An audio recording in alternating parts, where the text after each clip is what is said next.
Hello everyone, स्वागत है आप सभी का विकास स्टडी सेंटर में। तो क्लास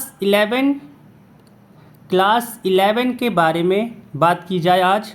तो एग्ज़ाम उनका कब होने वाला है, इसके बारे में ना ही झारखंड बोर्ड की तरफ से कोई अपडेट आया है और ना ही लग रहा है अभी कुछ दिनों तक आएगा।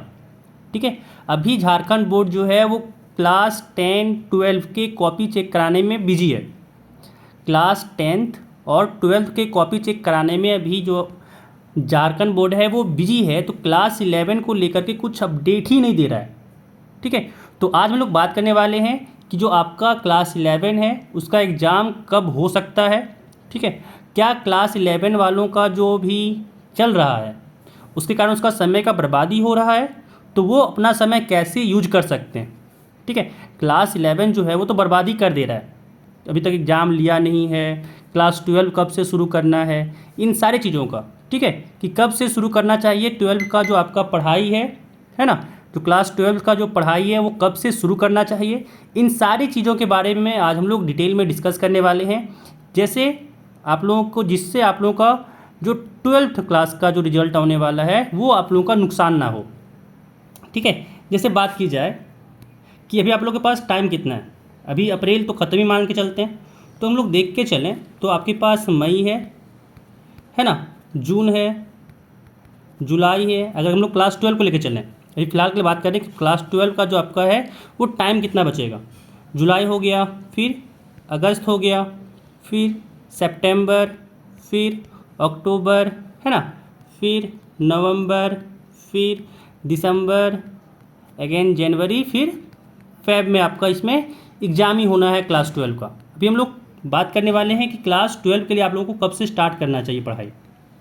ठीक है, क्लास 12 का आप लोगों को पढ़ाई कब से स्टार्ट करनी चाहिए उसी के बारे में भी बात किया जा रहा है।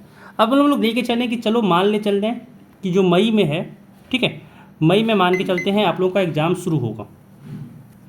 ठीक है, मान के चलते हैं फ़िलहाल के लिए कि जो एग्ज़ाम है वो आपका मई में हुआ। ठीक है, एग्ज़ाम का रिजल्ट आने में आपको कब तकरीबन मान के चलें तो अगर 1 मंथ भी लगा, ठीक है, मान के चलते हैं 1 मंथ में आप लोगों का रिजल्ट दे दिया। ठीक है, तो अगर हम लोग रिजल्ट लेके चलें तो आपका जून से जुलाई के बीच में आपका रिजल्ट आ सकता है। अगर हम लोग रिजल्ट को मान के चलें तो आपका जून से लेके जुलाई के बीच में आपका रिजल्ट कभी भी पब्लिश हो सकता है। अभी ये संभावना बताया जा रहा है। ठीक है, अभी तक अपडेट कुछ नहीं आया है झारखंड बोर्ड की तरफ से। आपको एक संभावना बताया जा रहा है कि कैसे आप लोगों को 12 का पढ़ाई स्टार्ट कब से कर देना चाहिए, इसी के बारे में आप लोगों को टाइम अगर दिखा जा रहा है। ठीक है, ताकि आप लोगों का 12 क्लास का नुकसान ना हो। क्योंकि एक चीज़ तो आप लोग ये चीज़ मान के चलना है कि जो क्लास 12 है उसमें जितना आपको टाइम मिले वो भी कम है। ध्यान रखिएगा, क्लास 12 के लिए जितना भी आपको टाइम मिलता है वो सारा टाइम आपको कम ही लगेगा। ठीक है, क्योंकि सिलेबस जो क्लास 12 का है काफ़ी ज़्यादा है। ठीक है, क्लास 12 का जो सिलेबस है वो काफ़ी ज़्यादा है, तो आपको अच्छे से पढ़ाई करने के लिए जितना भी टाइम दे दिया जाए तो कह सकते हैं कि कम ही रहता है। तो ध्यान इसके लिए देना है कि आपको जितना से जितना टाइम दे सकें आप 12 क्लास में दीजिए। 11 क्लास का जो आपका क्लास 11 का जो रिजल्ट है, ठीक है, क्लास 11 का जो रिजल्ट है वो आपका कहीं काम नहीं आने वाला है। ये एक तरह से कह सकते हैं वो चीज़ हाथी के दांत है जो दिखाने में कोई और है और खाने में कोई और है। ये वाला हाल है कि भाई क्लास 11 का रिजल्ट आपको कहीं काम नहीं आएगा। अगर इसमें आप अगर 98% भी लेके आ जाए तो क्लास 11 का आपका कोई वैल्यू नहीं है। वही क्लास 12 में अगर आप लोग देखा जाए तो क्लास 12 का जो रिजल्ट है वो आपका हर जगह यूज होगा। ठीक है, आगे आप फर्दर कहीं पे भी आप अगर जाएँ तो क्लास 12 का रिजल्ट आपका काफ़ी जगह पे यूज होगा। और क्लास 12 का रिजल्ट बहुत ज़्यादा इम्पॉर्टेंट होता है। ठीक है, ये आपको क्लास 12 का जो रिजल्ट है आपको बहुत जगह मेरिट लिस्ट, जो आपका मेरिट लिस्ट बनता है ना कि भाई आपका उस कंपनी में या फिर उस पोस्ट के लिए बहुत जगह पे मेरिट लिस्ट में आपको बहुत ज़्यादा रैंक अप कर देता है इसमें 12 का रिजल्ट अगर आपका अच्छा आया हो तो। इसीलिए बात किया जा रहा है क्लास 12 के लिए टाइम जितना आप लोग दे सकें उतना दीजिए।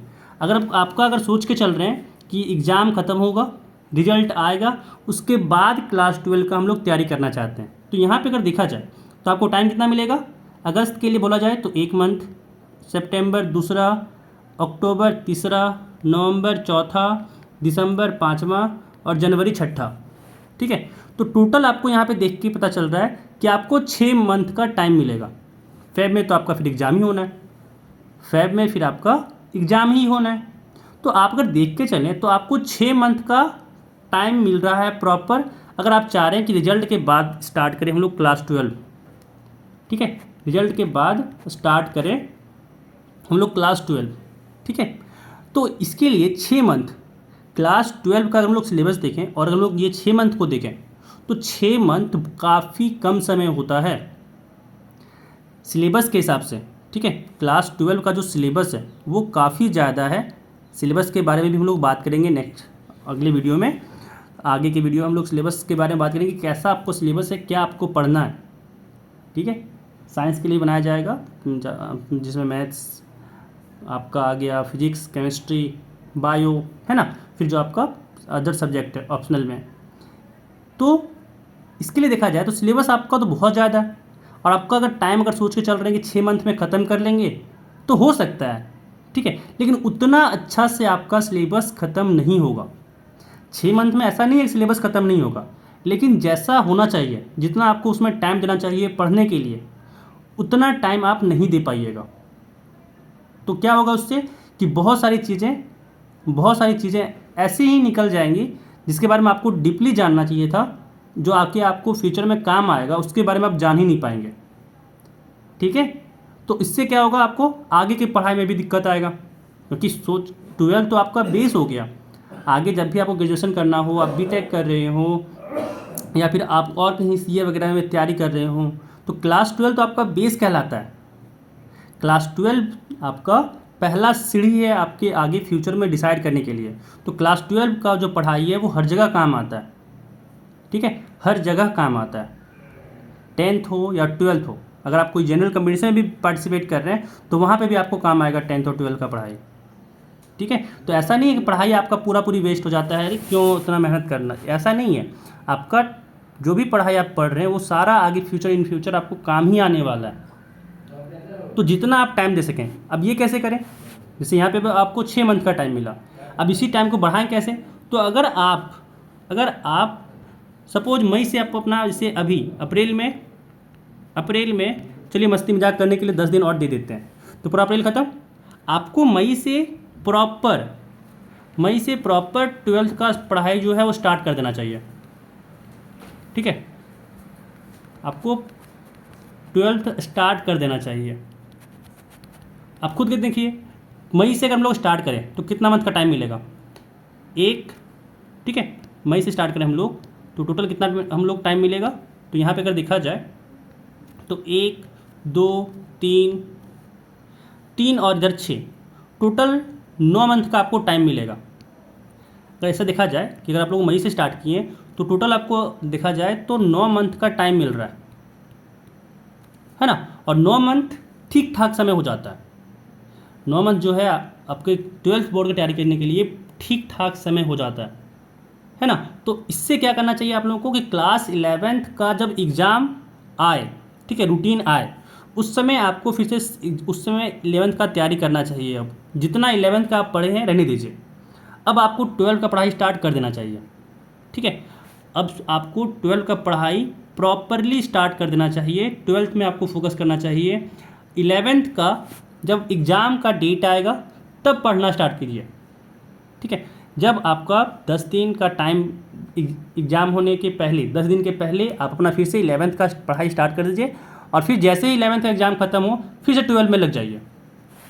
ठीक है, तो आपकी तरफ से क्या होना चाहिए कि जो 12th का पढ़ाई है वो आपको स्टार्ट कर देना चाहिए अब जितना जल्दी हो सके।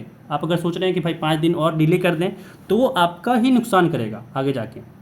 ठीक है, तो आप अगर चाहें तो आप अभी से ही पढ़ाई स्टार्ट कर सकते हैं क्लास 12 का।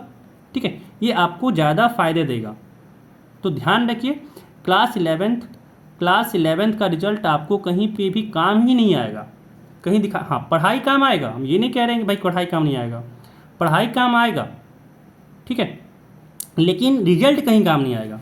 तो रिजल्ट में अगर आपका सपोज 60% भी आ गया तो काफ़ी है। रिजल्ट में आपका अगर 11th में आपका 60% भी आ गया तो काफ़ी है, ज़रूरी नहीं है कि भाई हम 80% 90% ही लाएं। आप 12th में अगर इतना लेके आ गए 80% तो बहुत अच्छा रिजल्ट कहलाता है 80%, है ना। तो क्लास 11th में जिसको 90% लाना है उसको लाने दीजिए। आप फोकस रखिए 12th क्लास के लिए कि आपको 12th में 80% 90% 95% लाना है, ठीक है। 11th में जो अगर 80% लाया तो कोई फ़ायदा आगे जाके होना नहीं है। 12th का ही रिजल्ट देखा जाता है या फिर आपका 10th का रिजल्ट ही देखा जाता है ना। ऐसा नहीं है कहीं जाके आपको 9th का 11th का 8th का रिजल्ट मांगा जाएगा, कहीं नहीं मांगा जाता है ना। तो ध्यान इसलिए देना है, ध्यान आपको 12th में देना है। अब 9th मंथ में आपको ऐसे बांटना है अपने आप को, भाई 9th मंथ में आपको समय को जो बांटना चाहिए आपको, तो प्रॉपरली स्टार्टिंग से आपको पढ़ाई स्टार्ट करना चाहिए, अच्छी बुक को फॉलो करना चाहिए। पहले तो अगर आपको क्लास 12 के लिए आप हैं, अगर आप सिर्फ क्लास 12 को पढ़ना चाहते हैं तो एनसीईआरटी पूरा खा जाइएगा, ठीक है। एनसीईआरटी को आप पूरा खा जाइएगा, ठीक है, पूरा खा जाइएगा। एनसीईआरटी को छोड़ना ही नहीं है, पूरा खा जाइए, ठीक है। पूरा खाने से मतलब क्या है, ये नहीं कि फाड़ के भाई बिस्किट के जैसा चाय के साथ डुबो के खा लें। पूरा खा जाइएगा इन द सेंस कि भाई आप लोग एक भी क्वेश्चन इसका छोड़ना नहीं है, एनसीईआरटी का आपको एक भी क्वेश्चन छोड़ना नहीं है, ठीक है। एक भी क्वेश्चन जो आपका बोर्ड एग्जाम में आता है क्लास 12 का, एनसीईआरटी से बाहर आपका पूछाएगा ही नहीं, ठीक है। एनसीईआरटी से बाहर आपका पूछेगा ही नहीं, जो भी रहता है आपका एनसीईआरटी से ही एग्ज़ाम में पूछा जाता है। एनसीईआरटी से एक भी क्वेश्चन बाहर नहीं रहेगा। अगर आप एनसीईआरटी को प्रॉपरली फॉलो किए हैं तो गारंटी के साथ कह रहे हैं, अगर आप एनसीईआरटी को फॉलो किए हैं तो आपका परसेंटेज जो है वो 90% तो आ ही जाएगा, ठीक है। कम से कम भी आपका आएगा अगर एनसीईआरटी को सही ढंग से पढ़ के बनाएं। ऐसा नहीं कि जाकर के एग्ज़ाम में आप भूल गए और लिख ही नहीं पाएँ। अगर आप अच्छे ढंग से एनसीईआरटी को पढ़ लिए हैं और अगर आप एग्ज़ाम में प्रॉपरली अच्छे से लिख लिए, ठीक है, तो आपका 90% तो बना हुआ है, 90% तो आपका बना हुआ है। आप इससे ज़्यादा भी ला सकते हैं अगर आप सही ढंग से एनसीईआरटी को फॉलो किए हैं तो। और एनसीईआरटी पढ़ने के लिए 9 मंथ काफ़ी समय होता है, 9 मंथ जो है वो एनसीईआरटी पढ़ने के लिए काफ़ी समय होता है, ठीक है। अगर आप चाह रहे हैं कि नहीं सर सिर्फ 12th नहीं पढ़ना, हमें आगे जाके कोई कंपटीशन भी देना है ना, जैसे अगर आप साइंस के हैं तो आप जेईई देना चाहते होंगे, या फिर कोई स्टेट का जो आपका कंपटीशन का जो कॉम्पिटिटिव एग्ज़ाम होता है वो देना चाहें आप, है ना, जेईई हो गया, नीट हो गया, अगर इस सब में आप फोकस करना चाह रहे हैं, ठीक है, तो आपको एनसीईआरटी तो फॉलो करना ही है, साथ ही साथ जेईई और नीट के लिए भी एक प्रॉपर बुक फॉलो करना चाहिए, ठीक है। और इसके लिए आप लोगों को एक अच्छे कोचिंग में आपको एडमिशन लेना चाहिए। देखिए यूट्यूब पे अगर आप सोच रहे हैं कि यूट्यूब में पढ़ के हम अगर इस कॉम्पिटिटिव एग्ज़ाम को निकाल लें, ठीक है, तो ध्यान दीजिए यूट्यूब में आपको बेस्ट तरीके से तैयारी नहीं कर पाइएगा। क्लास 12 के लिए आप तैयारी कर सकते हैं, ध्यान रखिए, क्लास 12 के लिए आप तैयारी कर सकते हैं, क्लास 12 का आप तैयारी यूट्यूब से कर सकते हैं, ठीक है। यूट्यूब में बहुत सारे अच्छे लेक्चर्स हैं, आपको इसी चैनल पे, हमारे चैनल पे ही आप लोगों को तैयारी करवाया जाएगा 12 का। तो आप हमारे चैनल को अभी से सब्सक्राइब करके रख लें, आपको क्लास 12 का यहाँ से भी तैयारी आपको करवाया जाएगा, ठीक है, प्रॉपर एनसीईआरटी से। याद रखिए एनसीईआरटी से ज़्यादा ही करवाया जाएगा आपको, लेकिन कम से कम आप एनसीईआरटी को यहाँ पे जरूर पाइएगा, एनसीईआरटी से आपका ज़्यादा ही तैयारी करवाया जाएगा। तो चैनल को अगर अभी तक आप लोगों ने सब्सक्राइब नहीं किया है तो सब्सक्राइब कर लें, ठीक है। और अगर आप जेईई नीट के लिए चाहते हैं तो आपको एक अच्छे इंस्टीट्यूट में एडमिशन लेना चाहिए, जिससे कि आपको अच्छे तरीके से, क्योंकि वहाँ पे आपको प्रॉपर टेस्ट लिया जाएगा, आपके पूरा बिहेवियर को कैसे आपका परफॉर्मेंस को इंक्रीज करना है, इन्हेंस करना है, वो सारी चीज़ें आपको बताया जाएंगे, ठीक है। तो स्टार्ट कर दीजिए आपका अपना 12th का पढ़ाई, है ना, प्रॉपर। ऐसा नहीं कि भाई आज पढ़ लेते हैं कल नहीं पढ़ेंगे, है ना, फिर 2 दिन के बाद पढ़ लिए, फिर अरे बहुत पढ़ लिए छोड़ दो, 2 दिन के लिए फिर से नहीं पढ़ेंगे, ऐसा नहीं है। फुल्ली फोकस्ड में आप अपना 12th का पढ़ाई अब स्टार्ट कर दीजिए, ठीक है। तो आपके फ्यूचर के लिए ऑल दी बेस्ट, है ना, आपके फ्यूचर के लिए ऑल दी बेस्ट। अच्छे से पढ़ाई कीजिए और फिर अपने लाइफ में जो भी आपको चाहिए, जो भी आपका एम है वो आप जल्दी से पा लें। और साथ ही साथ हमारे चैनल को सब्सक्राइब कर लें। अगर अभी तक आप लोगों ने सब्सक्राइब नहीं किया है तो अपने फ्रेंड्स के साथ भी शेयर कर लें, ताकि उन्हें भी ये जाने कि भाई उनको पढ़ाई अब स्टार्ट कर देनी चाहिए, है ना। जो दोस्त आपके ऐसे ही लफंगे के तौर पे घूमते रहते हैं, पढ़ाई नहीं कर रहे हैं, उनको भेज दीजिए, ताकि उन्हें भी ये जानने का मौका मिले कि क्यों अभी से उनको पढ़ाई स्टार्ट कर देनी चाहिए। मिलते हैं फिर अगली वीडियो में।